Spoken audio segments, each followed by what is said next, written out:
राष्ट्रसभामा परराष्ट्र जस्तो पदमा बसेको व्यक्तिले इन्डियाको पनि जग्गा नेपालले मिचेको छ भन्नु भनेको त्यो त देशद्रोहीको कुरा हो नि त। बालेन शाह के त अनि अब त्यो हिसाबले हेर्ने भने उहाँ पनि राष्ट्रघातीको राष्ट्रघाती बालेन शाह हैन, राष्ट्रघातीको ट्याग लागिसक्यो त। इन्डियाको भूभाग पनि नेपालले मिचेको छ, हामीसँग प्रमाण छ। कुनै पनि देशको प्रमले यस्तो संवेदनशील विषयवस्तुमा नराम्रो अभिव्यक्ति दिइरहँदा इन्डियाको जोस जागेको होइन त, इन्डियाले पक्षधर भएर बोलेको होइन, इन्डियाको हिम्मत जागेको होइन त, इन्डियालाई त सरासर हिम्मत जगाइदिएको हो नि त, बुलन्द आवाज बनाइदिएको हो नि त बालनले।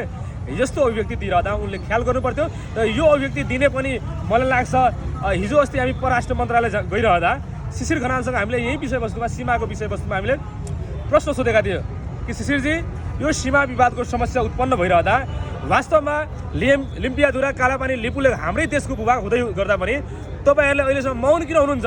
शिशिरजीले हामीलाई के स्पष्ट भन्नुभयो भने तपाईँ मात्र नेपालको भूभाग हेर्दै हुनुहुन्छ, इन्डियाको भूभाग पनि नेपालले मिचेको छ। परराष्ट्र मन्त्री पनि भनिसक्नु भएको यो हामीले स्पष्ट रूपमा भनेका छन्, हामीसँग प्रमाण छ। अब मैले सोधेका थिएँ शिशिरजी तपाईँले यो कुरा भनिरहँदा जब नेपालले इन्डियाको भूभाग मिचेको छ भने त्यसको एक्सप्लानेसन चाहिँ हामीले बताउनुहोस्, कुन कुन जग्गा मिचेको छ, कसरी मिचेको छ, कति किलोमिटर मिचेको छ, कुन कुन एरियाको मिचेको छ। तर उहाँले भन्नु भएन, उहाँले भन्नुभयो समय आउन दिनुहोस्, त्यो पनि बताउला। अरे बाबा समय आउनुभन्दा तपाईँले देशको अस्तित्व र देशको अस्मितामाथि प्रहार गरिदिनु भयो भने यो अब कति समय आउँछ? त्यस कारणले गर्दा मलाई के लाग्छ भने शिशिरले र राष्ट्रसभाका घन्टेहरूले, राष्ट्रसभाका भनौँ न एउटा भ्रष्टाचारीहरूले र नराम्रो गतिविधि गर्नेहरू जतिजनाले राष्ट्रसभाका भ्रष्टाचारी भन्नुहुन्छ तपाईँ? एकदम छन् त। कसरी भन्नुहोस् न, को को छ भन्नुहोस्। अब अहिले भ्रष्टाचारी नभनौँ न, अहिले देशद्रोही भन्दा पनि हुन्छ। देशद्रोही को को छ किन ल भन्नुहोस् न, नाम भन्नुहोस्। परराष्ट्र मन्त्रालयमा पदमा बसेको व्यक्तिले हैन देशद्रोही को को छन् राष्ट्रभित्र भन्नुहोस्। राष्ट्रसभामा परराष्ट्र जस्तो पदमा बसेको व्यक्तिले इन्डियाको पनि जग्गा नेपालले मिचेको छ भन्नु भनेको त्यो त देशद्रोहीको कुरा हो नि त। को को छन् नाम भनिदिनुहोस्। त्यो देशद्रोहीको कुरा हो नि त। देशद्रोही को को छन्? तपाईँ गएर एकचोटि यस्तै माइक तपाईँ शिशिर खनालको मुखमा अगाडि पेलेर भन्नुहोस् र सोध्नुहोस् तपाईँले यो अभिव्यक्ति भनेको हो कि होइन, तपाईँ यस्तो अभिव्यक्ति दिनुभएको हो कि होइन। जब तपाईँले यस्तो अभिव्यक्ति दिनुभएको छ भने त्यो देशद्रोहीको काम हो। शिशिर खनाल देशद्रोही एकदमै, त्यसमा कुनै विमति छैन।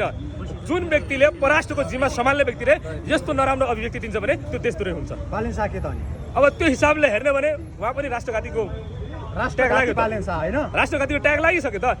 कि त भन्नुपर्दा पनि त्यसको एक्सप्लानेसन सहित भन्नु पर्थ्यो कि यो जग्गा नेपालले भारतको मिचेको छ, यसरी मिचेको छ, कि त एक्सप्लानेसन सहित भन्नु पर्थ्यो, रिजन खुलाउनु पर्थ्यो, बेसिक रिजन दिनु पर्थ्यो, लोजिकल आर्गुमेन्ट सहित बोल्नु पर्थ्यो सदनमा। यो होइन कि कसैले सिकाइदियो, कसैले पढाइदियो, त्यो पढाएको भरमा हावादारीमा सदनमा बोलेन।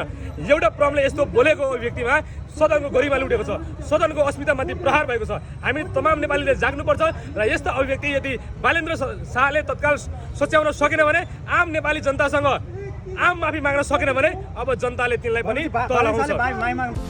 Simric Holidays, your trusted travel partner.